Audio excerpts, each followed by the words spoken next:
রুহি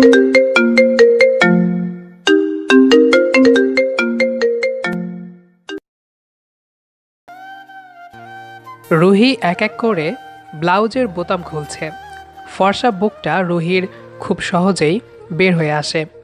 গায়ের শাড়িটাও ফ্লোরে পড়ে আছে। অভ্র স্থির চোখে তা দেখছে। রুহি সবগুলো বোতাম খুলে বেশ চাপা কণ্ঠে চোখ নামিয়ে বলে, দাঁড়িয়ে আছেন কেন? আসুন, আপনার কাজ আপনি শুরু করতে পারেন। আপনার যেভাবে ইচ্ছে করতে পারেন। অভ্র রুহির থেকে কিছুটা দূরে ছিল। নিজের শার্টের বোতাম খুলতে খুলতে অভ্র রুহির একদম কাছে চলে আসে। রুহির কোমর শক্ত করে চেপে ধরে এক হাতে রুহির গাল ছুঁয়ে নেশা ভরা চোখে রুহির চোখ, মুখ, ঠোঁট এমনকি বুকেও মনোযোগ দিয়ে নিখুঁতভাবে দেখছে সে। রুহি চোখ বন্ধ করে আছে। চোখের কোণে পানিও জমে আসছে, কিন্তু তা বাইরে আসা যাবে না। অভ্র রুহিকে ধাক্কা দিয়ে বিছানায় ফেলে দেয়। রুহির বুক উন্মুক্ত করে সে ঝাঁপিয়ে পড়ে তার চাহিদা মেটাতে। রুহির চোখ থেকে ব্যথায় পানি গড়িয়ে পড়ে। রুহিকে এক প্রকার শক্ত করে চেপে ধরে নিজের চাহিদা মেটাচ্ছে সে। রুহির বুকে, ঘাড়ে নিজের কামড়ের দাগ বসিয়ে ফেলেছে অভ্র। প্রায় 2 ঘন্টা পর নিজের চাহিদা মিটিয়ে রুহির বুকেই ক্লান্ত হয়ে শুয়ে পড়ে অভ্র। রুহির খুব কান্না পাচ্ছে, কিন্তু কান্না করা যাবে না, কারণ আজ থেকে সে পতিতা হয়ে গেছে। এক হাতে নিজের চোখ মুছে রুহি অভ্রকে ঠেলে বিছানা থেকে উঠে যায়। ফ্লোরে পড়ে থাকা শাড়ি তুলে নিজের গায়ে জড়িয়ে নিল রুহি। দুহাতে নিজের চোখ মুছে গলা ঝেড়ে স্বাভাবিক হওয়ার চেষ্টা করে রুহি বলে, আপনার কাজ শেষ, আপনি এখন যেতে পারেন। অভ্র বিছানা থেকে উঠে বসে রুহির দিকে অপলক চেয়ে থেকে শান্ত গলায় বলে, আমি আজ পুরো রাতের জন্য তোমাকে নিয়েছি, আমি তো যাব না কোথাও।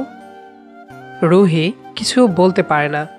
লম্বা চুলগুলো হাত খোপা করে বেলকনিতে যেতে পা বাড়ালে অভ্র পিছন থেকে এসে রুহির হাত ধরে বলে, কোথায় যাচ্ছ তুমি? রুহি চোখ নামিয়ে নিচু গলায় বলে, সবে তো কাজ শেষ করলেন আপনি, এখন নিশ্চয়ই আর লাগবে না। যখন লাগবে ডাক দিলে আমি চলে আসব। কিন্তু ওদিকে যাচ্ছ কেন? রুহি আগের মতো বলে, একটু রেস্ট নিতে। আমি ক্লান্ত হয়ে গেছি, প্রথমবার এই কাজ করেছি তো তাই। অভ্র বেশ কৌতূহল নিয়ে রুহির পা থেকে মাথা অবধি নিখুঁতভাবে দেখে নিল। রুহি মারাত্মক সুন্দরী একটা মেয়ে। দুধে আলতা গায়ের রং, বড় বড় মায়াবী চোখ, বেশ লম্বা চুলও আছে। গায়ের গঠনও আকর্ষণীয়। অভ্র রুহির হাত ধরে বিছানায় এনে বসায়। নিজেও রুহির পাশে বসে অভ্র বেশ আগ্রহ নিয়ে বলে, আজ প্রথম বলতে কি বলতে চাও? আগে এসব করনি কখনো? জি না, এসবের দরকার হয়নি। রুহি মাথা নিচু করে কথাটা বলে। অভ্র স্পষ্ট দেখতে পাচ্ছে রুহির মুখটা মলিন হয়ে গেছে।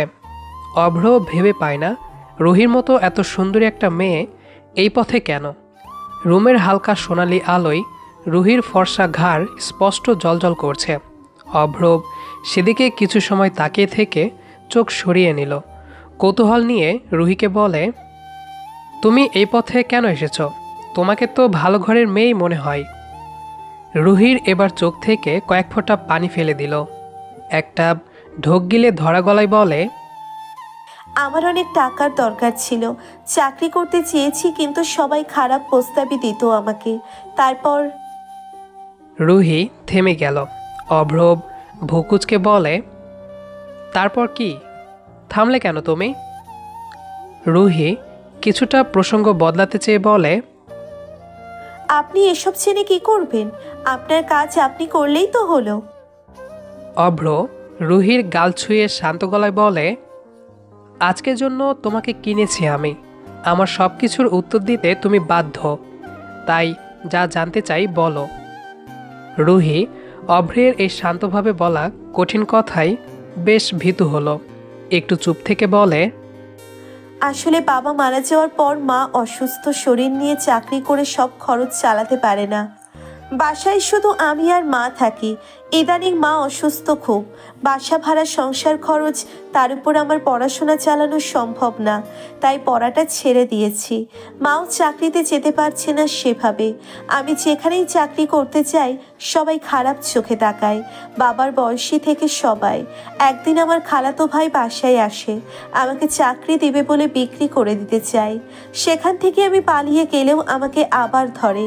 তারপর আমাকে বলে যদি আমি তার একটা শর্তে রাজি হই তবে সে আমাকে বিক্রি করবে না। বিভিন্ন জায়গায় যে সার্ভিস দিলে নাকি আমাকে কেউ পতিতা বলবে না, অনেক টাকা পাবো। এদিকে মায়ের অবস্থা সব দিক দেখে না চাইতেও রাজি হলাম। বিক্রি হয়ে হাজার মানুষের হাতে লাগার চেয়ে কারো পার্মানেন্ট হলেও ভালো। বিগত 1 সপ্তাহ ধরে আমাকে অনেকের কাছে নিয়ে পরিচয় করায়, কিন্তু আজই প্রথম আপনি আমার রুমে এলেন। অভ্র রুহির সব কথা শুনে আহত হলো অনেক। অভ্র বাবা মায়ের একমাত্র ছেলে। অভ্র এদেশে একা থাকে, বাবা মা দেশের বাইরে থাকে। একা হাতে সমস্ত ব্যবসা অভ্র দেখাশোনা করে। গতকাল বন্ধুর সাথে এক হোটেলে গেলে সেখানে রুহিকে প্রথম দেখে। দূর থেকে রুহিকে একভাবে দেখতে থাকায় রুহির খালাতো ভাই অভ্রের কাছে এসে বলে, কি স্যার, মেয়েটাকে পছন্দ হয়েছে? পছন্দ হইলে বলেন, এক রাতের জন্য আপনার করে দিব। এরপর যা করতে চান সব কিছু করেন, ভালো লাগলে আপনার জন্যই রাখবো। অভ্র রুহির সাথে দেখা করতে এত পাগল হয়ে যায় যে এক রাতের জন্য রুহিকে কিনে নেয়। অভ্রের উদ্দেশ্য ছিল শুধু রুহির সাথে কথা বলা, রুহিকে অপলক দৃষ্টিতে দেখা। কিন্তু রুমে এসে যখন রুহি নিজের শাড়ি খুলে ফেলে, অভ্র রুহির শরীর দেখে নিজেকে ধরে রাখতে পারেনি। উদ্দেশ্য না থাকলেও রুহিকে নিজের চাহিদায় আটকে ফেলে। আর কিছু শুনবেন আপনি?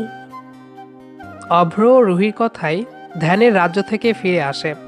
রুহির হাত ধরে অভ্র বলে, না, আমার আর কিছু শোনার নেই। রুহি বিছানা থেকে উঠে দাঁড়ালে অভ্র উঠে রুহিকে পেছন থেকে শক্ত করে জড়িয়ে ধরে। রুহি অপ্রস্তুত হয়ে ভীতু কণ্ঠে বলে, কি করছেন আপনি? অভ্র কোনো উত্তর দিল না। রুহির ঘাড়ে আর পিঠে সে চুম্বন করতে থাকে। রুহির অদ্ভুত শিহরণ অনুভব হয়।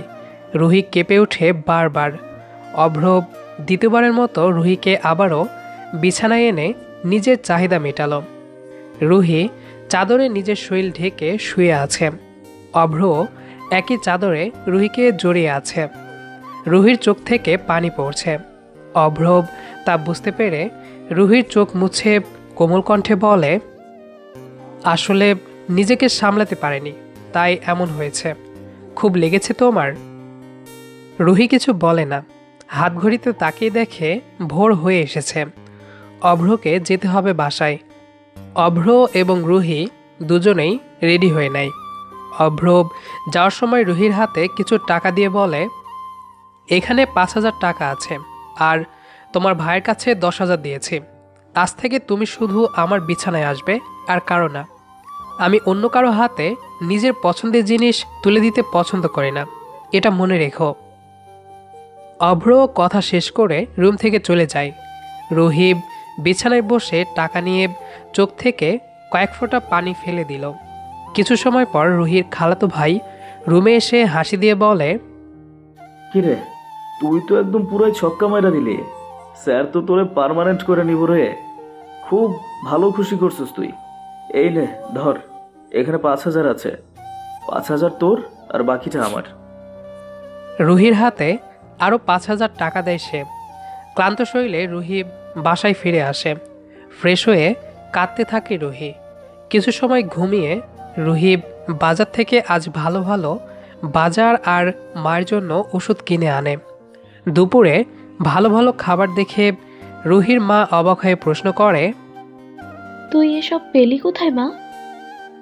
তোমাকে বলেছি না মা, কল সেন্টারে কাজ পেয়েছি। নাইট শিফটের কাজ তো মা, তাই রাতে বাইরে থাকা লাগবে। রুহির মা মেয়ের মাথায় হাত বুলিয়ে করুণ চোখে বলে, খুব ঝামেলায় ফেলে দিয়েছি তোকে, তাই না রে মা? জানিস তো অভাবে পড়ে গেছি হুট করে, তাই তো এত সমস্যা। না হলে তোর বাবা থাকাকালীন আমাদের কিছুর অভাব ছিল না, তোর পড়াশোনাটাও বন্ধ হয়ে গেল। মা, আসলে কিছুই করতে পারলাম না রে।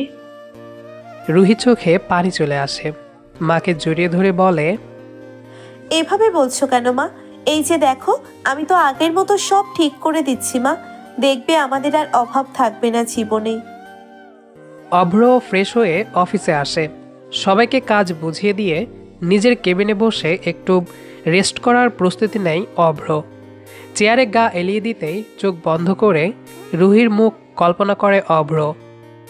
জীবনের প্রথমবার কোনো মেয়েকে স্পর্শ করেছে সে। হাজার হাজার মেয়ে অভ্রর পিছনে পড়ে থাকলেও অভ্রর মন রুহির ভেতর ঢুকে আছে। রুহির সেই ব্যথায় করা আর্তনাদ, চোখ থেকে গড়িয়ে পড়া পানি, রুহির সেই দেহের গঠন, সব যেন কল্পনা করে অভ্র আবারও অস্থির হয়ে ওঠে। চোখ খুলে সোজা হয়ে বসে গলায় ঝুলতে থাকা টাই লুজ করে অভ্র। টেবিলের ওপর থাকা গ্লাস থেকে ঢকঢক করে সবটুকু পানি খেয়ে নিল। তবুও বুকের ভেতর হঠাৎ করে জেগে ওঠা অস্থিরতা কমছে না বিন্দু পরিমাণ। অভ্র অনেকটা সময় ছটফট করে রুহির খালাতো ভাইকে কল দেয়। সন্ধ্যায় রুহিকে এক বিশাল হোটেলে আনা হয়। রুমের ভিতর প্রবেশ করে দেখে ফর্মাল পোশাকে অভ্র সোফায় বসে আছে। সামনে থাকা ছোট কাচের টেবিলের ওপর অনেক রকম খাবার সাজানো। রুহি রুমের চারপাশে চোখ বুলিয়ে দেখে বেশ সাজানো রুমটা। নীল রঙের জামা পরিহিত, খোলা চুল আর হালকা সাজে সামনে দাঁড়িয়ে থাকা রুহিকে দেখে অভ্র একগাল হাসি দিল। সোফা থেকে উঠে এসে প্রথমে রুমের দরজা লক করে দিল। তারপর রুহিকে কিছু না বলেই টেনে বুকের সাথে মিশিয়ে নিল। কেন যেন অভ্র রুহির মাঝে এক অদ্ভুত শান্তি খুঁজে পায়। রুহি অভ্রর হার্টবিট শুনে থমকে যায়। নিজেরও হার্টবিট দ্রুত গতিতে ওঠানামা করতে থাকে। রুহি নিজেকে এড়ানোর চেষ্টা করে অভ্রকে সরিয়ে বলে, আজ এত জলদি ডাকলেন যে? অভ্র রুহির হাত ধরে সোফায় নিয়ে বসায়। রুহির পাশে নিজেও বসে অভ্র। খাবার একটা প্লেটে সাজিয়ে রুহির সামনে ধরে ক্লান্ত গলায় বলে, খুব ক্লান্ত আজ আমি। অফিসে অনেক কাজ ছিল, দুপুরে সেভাবে খাওয়া হয়নি। এই কয়দিন তোমার খুব অভ্যাস হয়ে গেছে আমার। তোমাকে খুব মিস করছিলাম, তাই আজ জলদি ডেকে আনলাম। এখন নাও, আমাকে খাইয়ে দাও। রুহি অপ্রস্তুত হয়ে বলে, আমি আপনার থেকে টাকা নিই অন্য কাজের জন্য, এসবের জন্যে না। অভ্র রুহির গালে হাত রেখে আদুরে গলায় বলে, তোমার কি মনে হয় আমি কেন ডাকি তোমাকে? কেন অন্য কারো হাতে লাগতে দেই না তোমাকে? আমার মতো মেয়েকে এসব বলা উচিত না আপনার। আমার গায়ে পতিতার মতো দাগ লেগে আছে। তুমি খুব বোকা রুহি। তুমি কি জানো না, পতিতা তাকে বলে যে হাজার পুরুষের হাতে লাগে। তুমি তো একান্ত আমার, তাই তোমাকে আমার কিছু বলতে ভয় নেই। আজ আমি একটা কথা বলতে চাই। আমি তোমাকে বিয়ে করতে চাই। রুহি সোফা থেকে উঠে দাঁড়ায়, অপ্রস্তুত হয়ে বলে, এসব আপনি কি বলছেন? এটা কি সম্ভব নাকি? অভ্র রুহিকে পেছন থেকে জড়িয়ে ধরে কাতর কণ্ঠে বলে, কেন সম্ভব না? আমি তোমাকে ভালোবাসি রুহি। আমি আর পারছি না তোমাকে ছাড়া আমার দিনও কাটাতে। প্লিজ আমাকে ফিরিয়ে দিও না। রুহির কাঁধে অভ্রের গরম নিঃশ্বাস পড়তেই রুহি চোখ বন্ধ করে নিল। অভ্র রুহির কাঁধ থেকে কিছুটা জামা সরিয়ে গভীর চুমু খেল। রুহি এই শিহরণ সহ্য করতে না পেরে পিছন ফিরে অভ্রকে জড়িয়ে ধরে। অভ্র রুহির মুখ তুলে ঠোঁটে পাগলের মতো চুমু খেতে লাগে। রুহি অভ্রের শার্টের কলার শক্ত করে চেপে ধরে। বিছানায় রুহিকে ফেলে নিজের শার্টের বোতাম খুলে নিল অভ্র। রুহির ওপর ঝুঁকে রুহির গা থেকে জামা খুলে নিল সে। রুহি আবেশে চোখ বন্ধ করে আছে। অভ্র রুহির গলায় বুকে অসংখ্য চুমু খেতে লাগে। একসময় রুহির মাঝে হারিয়ে যায় অভ্র। ঘণ্টাখানিক যাওয়ার পর অভ্র ক্লান্ত হয়ে রুহিকে ছেড়ে দেয়। অভ্র রুহির বুকে শুয়ে রুহির কোমর জড়িয়ে ধরে বলে, রুহি, আমি আজকেই বিয়ে করতে চাই তোমাকে। আমি আর পারবো না তোমাকে ছাড়া থাকতে। রুহি বেশ গম্ভীর গলায় বলে, আমার মাকে রেখে বিয়ে করতে পারবো না আমি। সেটা নিয়ে ভেবো না তুমি, মা আমাদের সাথেই থাকবে, ওনার সব দায়িত্ব আমার। রুহি অশ্রুসিক্ত চোখে তাকিয়ে বলে। সত্যি বলছেন আপনি? অভ্র হেসে রুহির কপালে চুমু খেয়ে বলে, হ্যাঁ সত্যি, এখন চলো আমি খাবো, ক্ষুধা লেগেছে অনেক। অভ্র রুহির খাবারের প্লেট ধরিয়ে খাইয়ে দিতে বলে। রুহি নিঃশব্দে অভ্রকে খাইয়ে দেয়। অভ্র খাওয়া হলে রুহির হাতে একটা ব্যাগ দিয়ে বলে, যাও ফ্রেশ হয়ে এগুলো পরে আসো। কি এগুলো? বিয়ের শাড়ি। রুহি অবিশ্বাস্য চোখে তাকায়। অভ্র হেসে রুহিকে ফ্রেশ হতে পাঠিয়ে দেয়। কিছু সময় পর রুহি শাড়ি পরে সেজে বাইরে আসে। অভ্র আবারও রুহিকে দেখে মুগ্ধ হলো। ফোন করে কাজী সাহেবকে এনে মুহূর্তে অভ্র রুহিকে বিয়ে করে ফেলে। রুহি অভ্রকে সালাম করে বলে, বিয়ে তো হলো, কিন্তু মাকে তো জানালাম না। অভ্র রুহিকে বুকে জড়িয়ে নিয়ে বলে, আমি ফোন করে সব জানিয়ে দিয়েছি, তোমার ভাইকে দিয়ে মিষ্টি আর খাবারও পাঠিয়ে দিয়েছি। রুহি কৃতজ্ঞতা জানিয়ে অভ্রকে বলে, ধন্যবাদ আপনাকে। আমাদের আজকের গল্পটি আপনার কাছে কেমন লেগেছে সেটি অবশ্যই কমেন্ট করে জানাবেন। দেখা হবে আবারও নতুন কোনো গল্প নিয়ে। সে পর্যন্ত আমাদের সাথেই থাকবেন। ধন্যবাদ সবাইকে।